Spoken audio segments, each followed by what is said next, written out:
Hello, my curious cat, and welcome back to another episode of the Say Psychology podcast, the podcast for all the info on psychology's most questionable history. I'm your host, Leslie Lopez, PhD student and psychology nerd. All right, so a few weeks ago, I was listening to the podcast Dark History by my girl Bailey Sarian. If you guys don't know her or her podcast, go check her out. She's a top podcast YouTuber out there. Absolutely obsessed with her. She's one of the only makeup people I like to watch on here, just because her storytelling is unbelievable. She's into the same things I am, horror and true crime and all that. So anyways, go check her out. Alright, so a few weeks ago, she had an entire podcast episode pretty much on the whole Siegfried and Roy Tiger Vegas performance gone wrong. Do you guys know which one I'm talking about? So this happened in 2008, and their star Tiger nearly killed both of them. Personally, I don't remember. I was 12 in 2008 and was way too busy thinking about something more important, like my crush or something, whatever. Most likely my crush. I remember his name was Alex. Hi, Alex. If you're still out there and you're watching this, you probably don't remember me because... Whew. Also, I'm not sure if my parents remember. I'm sure it was all over the news. Most likely Primer Impacto. Y'all remember Primer Impacto? Oh my gosh. I just know that my fellow millennial Latinos are still traumatized to this day by some Primer Impacto story. We all have one. Myself, I have two. One was about a girl who was buried alive, and even though they didn't show too many graphics, it was the first time that I was introduced to the idea of someone being buried alive, and honestly that traumatized me. It's one of my biggest fears to this day, I'm not gonna lie. The second one was a man who got his left leg trapped in some agricultural machinery, those giant tractor / lawnmower things. But he was on his way to work, right, or something like that, and he took a shortcut through this field, and the next thing I know, they're showing his chopped off leg from the knee down, tendons and skin and blood and everything. It was so traumatizing, to say the least. It's engraved. Both of those are just engraved in my memory. It was that bad. If y'all have any Primer Impacto memories, just let me know down in the comments, because I am interested to know what you guys were traumatized by. Anyways, what were we talking about? All right, okay, so the dark history of Siegfried and Roy. So when I was listening to the podcast, I was thinking this is so Vegas coded, of course it is, right? Then I got to thinking about what other things Vegas has to offer, because honestly, I've personally never been to Vegas, but I would like to, the lights, the music. I don't gamble because it's simply just not my thing. So if I do go to Vegas one day, it'd be for performances and concerts and stuff like that.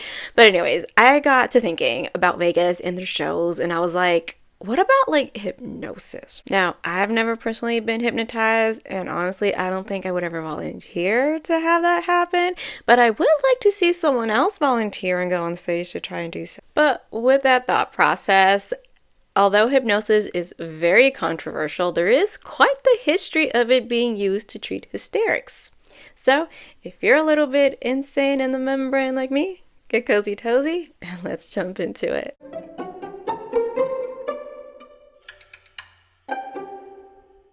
Alright, so hypnosis. Believe it or not, hypnosis for the treatment of mental issues has been around for quite some time, longer than I'd like to believe. Some of the earliest forms of hypnosis can be tracked back to ancient Egyptian times. The ancient Egyptians called this sacred sleep, which was induced by priests in certain temples of ancient Egypt. Which is interesting because not long after, it was regarded as a source of blasphemy, but we'll get into that in a bit. So the ancient Egyptians had sacred sleep. It basically went like this. Someone was feeling a little off. We all have those days, right? This off feeling could be anything, really. It could have ranged from a tummy ache to potentially schizophrenic hallucinations. It didn't matter. A feeling was a feeling, and they didn't have a WebMD back then, like we do today. So, to seek answers, the ancient Egyptians would travel to this like sanctuary or a shrine where they slept overnight on something that they called a dream bed. Their hope was that by sleeping on this special bed in this special room, they would receive divine advice, comfort, or healing from their dreams, and they literally had whole sleep temples just for this healing process. Like, honestly, bring that back. Maybe not a temple, because I don't play with religion like that, but maybe like a house where we could go to sleep to like get rid of our tummy ache, like I'm lactose intolerant and I would love to eat some ice cream and then just go across the street to cure my insides from all the damage through sleep. All right, now if you're watching this on like video, either Spotify or YouTube, what we're not gonna do, okay, is we're not going to pay attention to my flyaways. It's kind of humid in here, okay. Also, it's like not hair wash day for another like 2 days, so just like let's just ignore.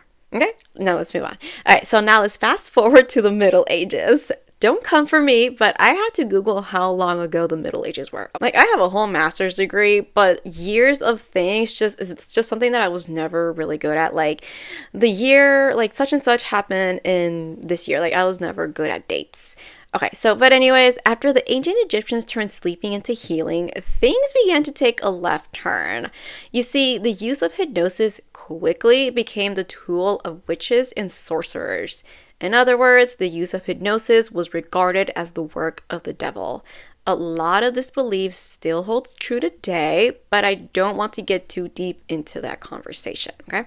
So in the Middle Ages, belief in miracle cures associated with religious shrines was this like giant thing, okay? Healing was about by touch, prayer, and belief. Things and beliefs continued like this for decades, okay? It wasn't until the advent of Mr. Franz Anton Mesmer that people slowly began to have a bit of an open mind on this topic. So let's please welcome to the stage probably our main guy for this whole episode, Mr. Franz Anton Mesmer, an Austrian physician who officially introduced hypnosis to the public in the 1700s. Fun fact, the word mesmerized is actually named after him. And that's how much of an influence he had. All right, so Franz Anton Mesmer was born May 23rd, 1734, a Gemini. You know, I always say never trust a Gemini, and I'm sorry to all my Geminis out there. Like, one of my best friends is a Gemini. Hi, Sarah. But y'all kind of toxic, okay? I still love y'all, though, because I live for the drama. I'm not going to lie. So, Mr. Franz Anton Mesmer was an interesting man for sure. Originally, he was a physician with a very niche interest in astronomy. In the earlier years of his career, he came up with this theory that he called animal magnetism. Animal magnetism is the existence of a process of natural energy transference occurring between animate, i.e. human, and inanimate objects, i.e. an object. Franz Mesmer continued to study this natural energy transference throughout his entire career. He landed on the conclusion that an imbalance of the magnetic fluid in the human body was the cause of all illness. 1774, Mesmer was finally able to put his theory of the imbalance of magnetic fluid to the test. His first patient, a woman by the name Franziska Osterlin, who suffered hysteria, came to Mesmer as a last-minute result after hearing about his work. Think of it like Freud in a way, okay? Like, a woman suffering from hysteria in the 1700s was most likely just a woman in her luteal phase. But anyways, Franz Mesmer took her case and treated her for her hysteria. He did this by having her swallow a mix of liquids that he had produced that contained iron, like literal metal. After swallowing these liquids, Mesmer would attach magnets to various parts of her body. He called this little experiment an artificial tide, because when he combined the liquid iron and the magnets, it produced a stream of fluid running through the patient's body, like an ocean tide, quite literally. Can you guys, like, get the picture, right? Like, liquid metal and magnets, like, right? Okay, so apparently this was successful because Miss Francesca reported feeling relieved of her symptoms for several hours after the procedure.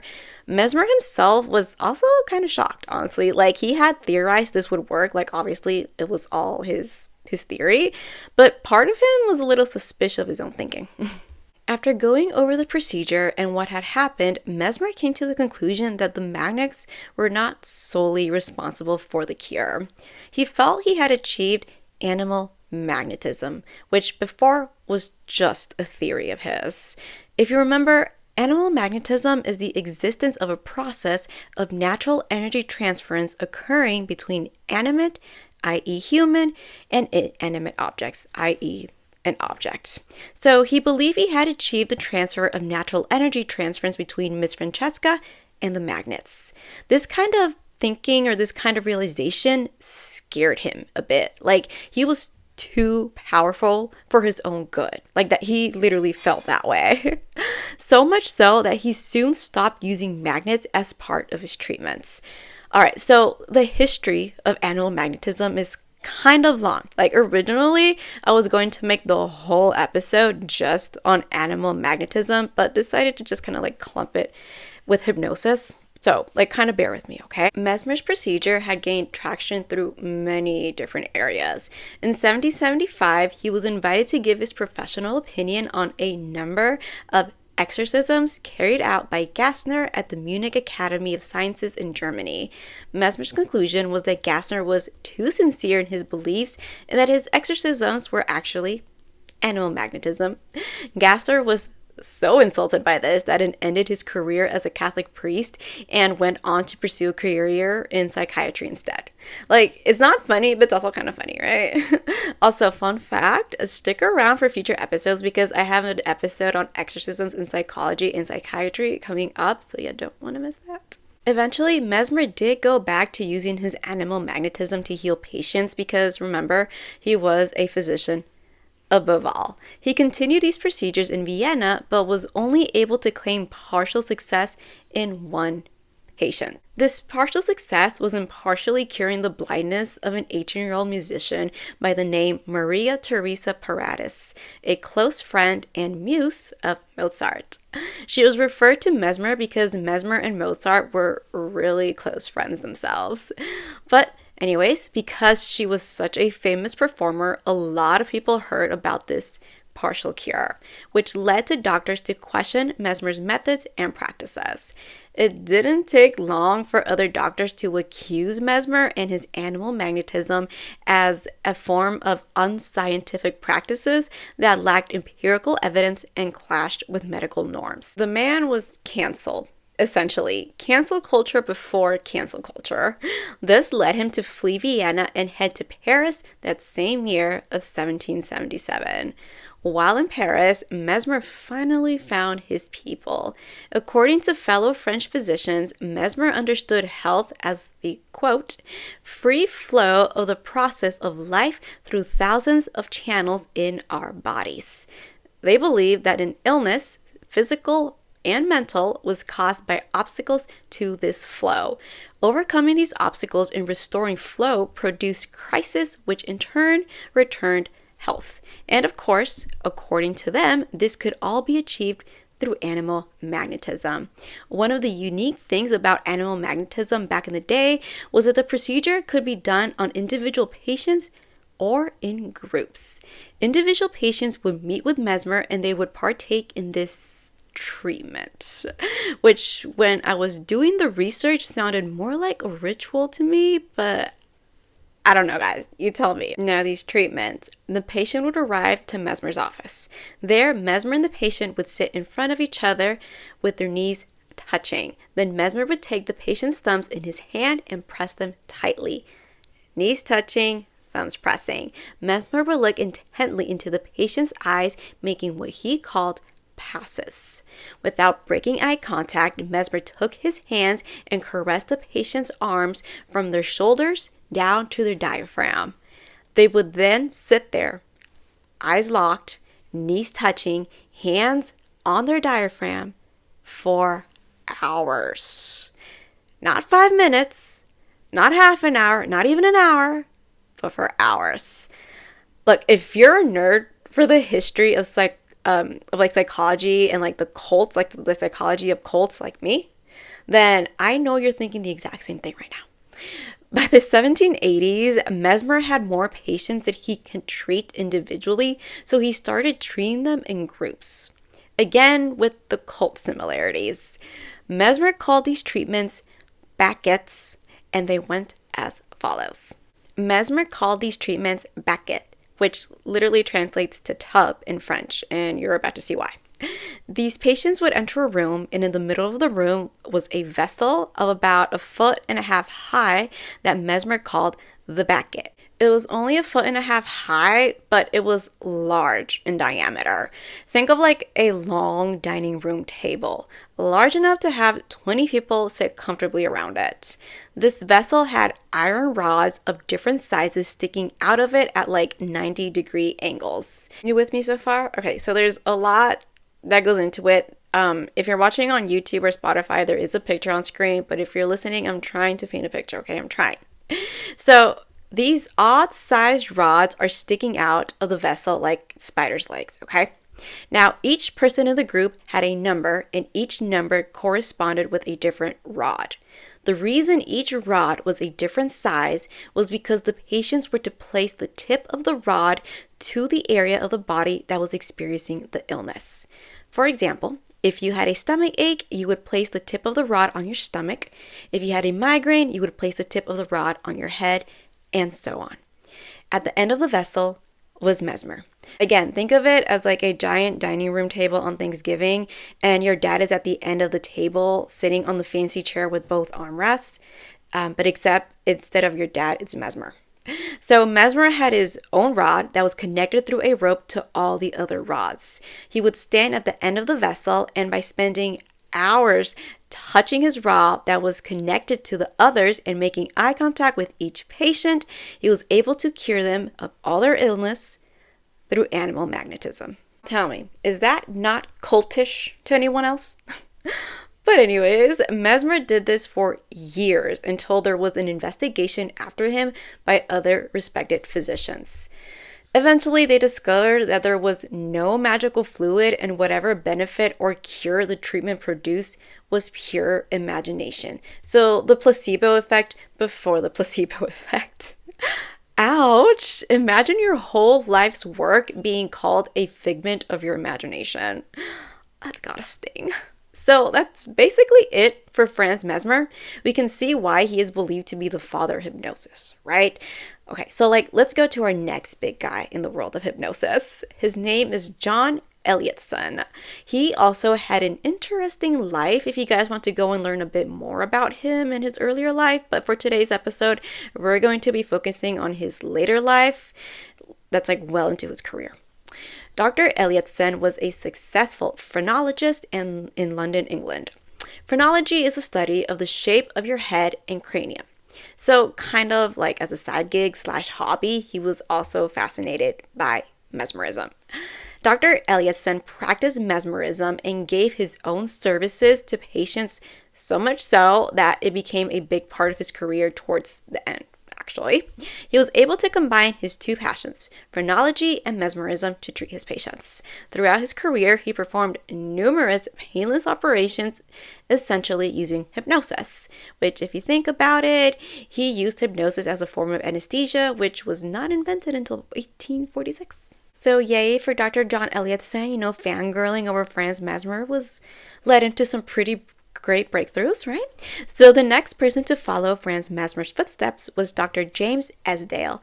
Again, really interesting early life. However, for this episode, we're mostly focusing on the peak of his career. Esdale was a British surgeon who used mesmeric techniques and hypnotic suggestions to perform over 300 major surgeries in India. These surgeries included small things like stitches to major surgeries such as amputations. His work in pain-free surgery became so well known in India that in 1848, a mesmeric, there's that word again, hospital funded entirely by public support was opened specifically for Esdale's findings. The hospital did close down not even 2 years after being founded, and it wasn't so much mesmeric, but rather the beginning of anesthesia. And that's why they decided, like, hey, this isn't as much valid work as we thought it was, so we're just gonna close it down. Which, bummer for him, but also yay for the medical field. Now let's move on to our next very big guy, Dr. James Braid. Now, officially, he is known as the father of modern hypnosis. Some may argue it's Franz Mesmer, others that it's James Braid. But we don't pin two divas against each other over here.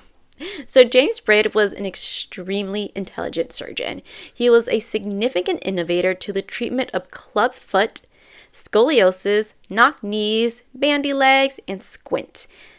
I have slight knock knees and they've always been an insecurity of mine. So this is really, really cool. He was also a significant pioneer of hypnotism and hypnotherapy. Interesting thing about Braid was that he never regarded hypnosis as a cure-all.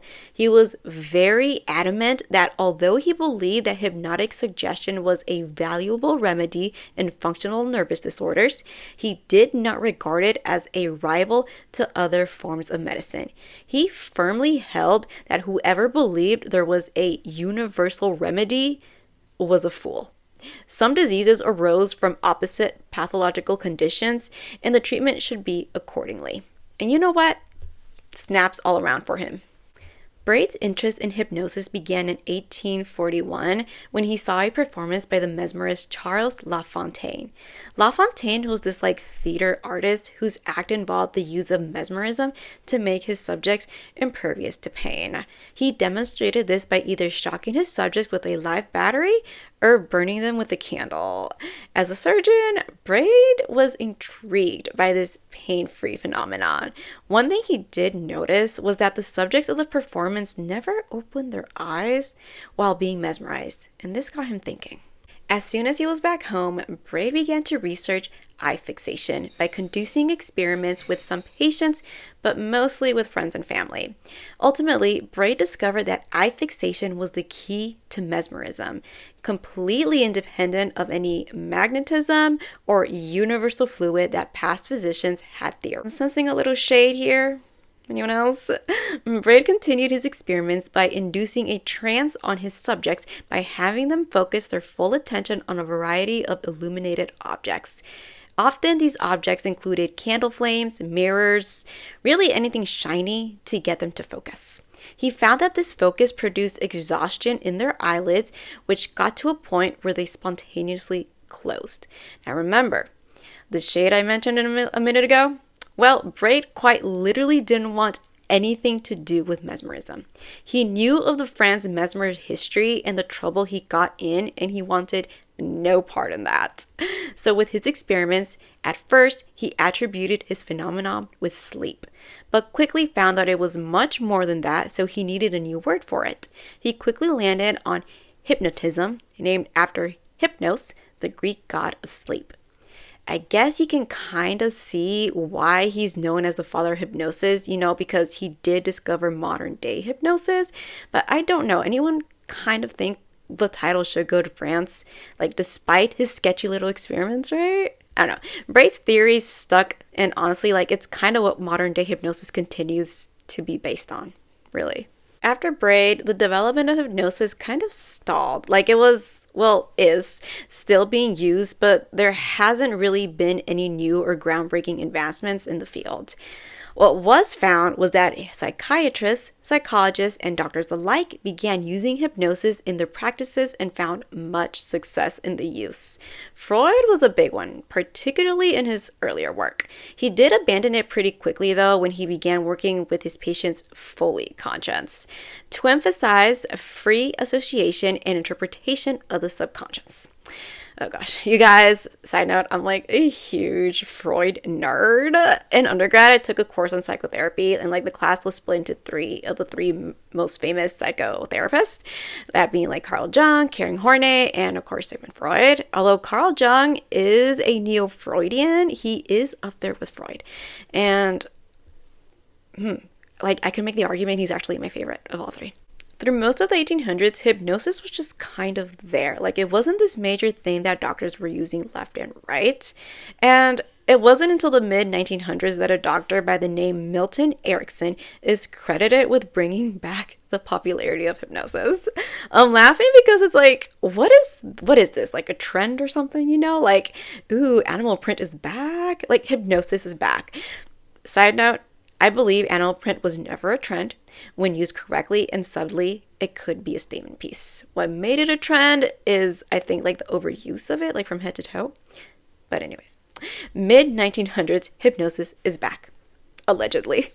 Dr. Erickson was a psychotherapist, shocker, and the bulk of his work was through the use of hypnosis. So much so that he was the founding president of the American Society for Clinical Hypnosis. No offense to anyone who believes in the power of hypnosis, please don't come after me. I mean, I'm trying to be open-minded, but it all just sounds so hocus pocus. Like, I'm sorry, like I said, please don't come after me. He had a variety of techniques that included play on words, hyperfocus, hand levitation, etc. It's pretty cool to read up on, I'm not gonna lie, so if you're into that kind of stuff, by all means. Today, the use of hypnosis isn't as common. Whenever we hear of news of the power of hypnosis, a lot of it is like tinfoil hatty, if you know what I mean. There is no evidence to the core effects of hypnosis, if there even are some. Even the US government has tried and failed to use hypnosis for military reasoning. If you remember our MK Ultra trilogy from last season, we touched quite a bit on that. Medical professionals who do continue to facilitate hypnosis in their practice often do so in a more professional way and not so much the magic trick stage and audience we often picture. There are individuals who claim to be professionals and have studies up on the topic for years. This type of hypnosis is often classified as therapeutic and can include visualizations, mind relaxation, and focused imagery as a means of holistic healing and habit of change. Keyword, habit. Habits, or in this case, bad habits, are psychological. Nail biting, hair pulling, things like that. So these professionals are treating psychological elements, not so much medical, like painless surgeries. Thank goodness that's what we have anesthesia for. Although if they continue to cap on that, we might have to bring that back into the hospital setting. As for the vagus type of hypnosis, you guys, it's literally all psychology and not in a good way. Like the human mind is so powerful, you don't even understand. It's been studied that when a person seems to have been hypnotized on stage, it's just their minds playing a trick on them. The mind comprehends that they're in a position to entertain. In physics, this is called the observer effect. It's when there is a disturbance of an observed system by the act of observation. Or in quantum mechanics, it's called Schrodinger's cat. Schrodinger's cat, wow. So all in all, there are stories of people claiming that hypnosis cured them of a certain something or permanently relieved their pain of something. But when we really get to the bottom of it, it's all up to interpretation. I certainly can't speak for anyone's personal experience. Obviously, I'm just basing my beliefs on the scientific evidence. Well, my curious cats, thank you so much for tuning in to today's episode. Tell me what y'all think. Do y'all believe in hypnosis? I think I've made my stance pretty clear, but I am open to hearing everyone's opinion. Of course, and I love you guys for that. But if you enjoyed today's episode, please remember to like, follow, and subscribe on YouTube, Spotify, Instagram, and Apple Podcasts. Please tell your friends about it. You know, I appreciate the support so much. Just in these past 2 weeks, I gained like 10 subscribers on YouTube, and it just makes me so happy, you guys. Thank you. Okay, and remember, please give the podcast a follow on Instagram for all episode news and updates. As always, citations will be in the description if you want to check those out. Stay blessed, stay sane, and stay psyched. I love you guys. Bye.